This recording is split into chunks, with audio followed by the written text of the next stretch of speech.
तार इम्पैक्ट पड़ी मु आपन कहवाक चाहूँगी भुवनेश्वर महानगर निगम चारोटी गैस चूल्हा रही चारोटी जगार तीनटारे आमर गेल गैस पाइपलाइन कनेक्ट रही we don't have any problem किंतु सत्यनगर जो मशाणी जेहेतु ये गेल गैस कनेक्शन हो पारे पर्यंत पाखापाखि ना बोली सेटा ही नथिला आमे सेठी सिलिंडर आनिकी व्यवहार करूँ सिलिंडर रे आपण ओबियसली गोटे डेड बॉडी पाई हमको पाखापाखि दुईटी सिलिंडर लगी था तेणु पर डे हिसाब से जदि आपण गोटे कि दुईटी डेड बॉडी आसूची ताहले निश्चित भाव में सप्ताह को आम पाखे 14टा पाखापाखि हमको गैस दरकार पड़ुची तो गैस सब बड़े मौजूद होगी थाए किंतु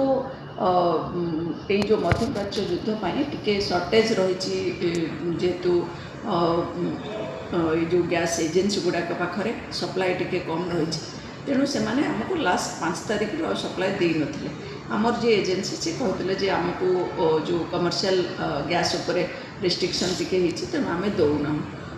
एनी हाउ ये जो 5 रु गतकाली पर्यंत से जो प्रॉब्लमटा थिला किंतु काली जेहेतु से प्रॉब्लम विषय आम अवगत हेलु तेणु आम ऊपर जनइलु सरकार तो आपड़ जानते माने एक कथा क्लीयर कर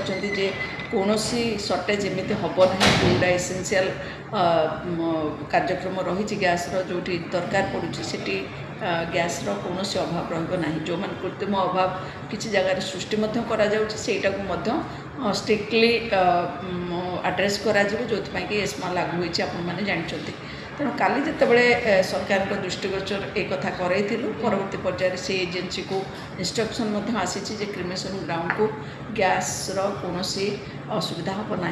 तेणु आमको से काली फोन करी आज गैस सप्लाई आज टेज करदे ता सहित आम गेल को ऑलरेडी लिखा सरला जे से जिते जल्दी हो पार गैस कनेक्शन हम जो पाइपलाइन कनेक्शन सत्यनगर को देदेवे सो दैट आम पाखे निरविच्छिन्न गैस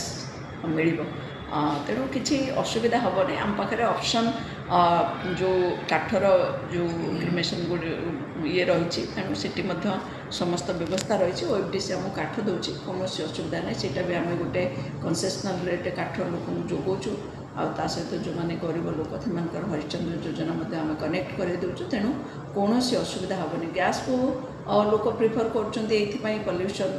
कम रहा छड़ा परिवेश को देखिकी गैसटा को यूज करने कथा और से बीपीएल कार्ड होल्डर मान टोटाल फ्री ऑफ कॉस्ट कराई तेणु से सुविधा होची जो गैस कथा तो गैस सप्लाई आज नॉर्मल हो जाऊँ रही डीलर से ऑलरेडी इन्फॉर्म कर सारे आमर डीसी जी देखुं क्रिमेशन ग्राउंड तो पाख खबर आसी आज आमको से गैस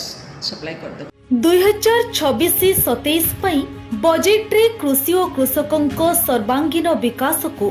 सर्वाधिक प्राथमिकता देइछंती लोकंको मुख्यमंत्री श्री मोहन चरण माझी चाषी मानक आर्थिक सशक्तिकरण पई व्यापक सहायता राशिर व्यवस्था सह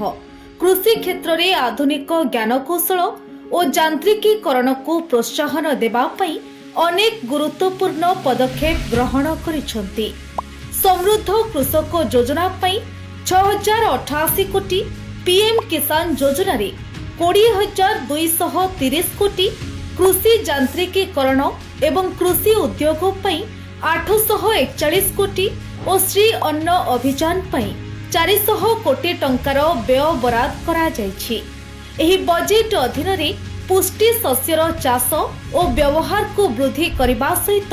ग्रामीण अर्थनीति को सुदृढ़ करी ओडिशार प्रतिटी कृषक परिवार को एक समृद्ध और आत्मनिर्भरशील भविष्य प्रदान करने को लक्ष्य रखिछंती लोकंक सरकार।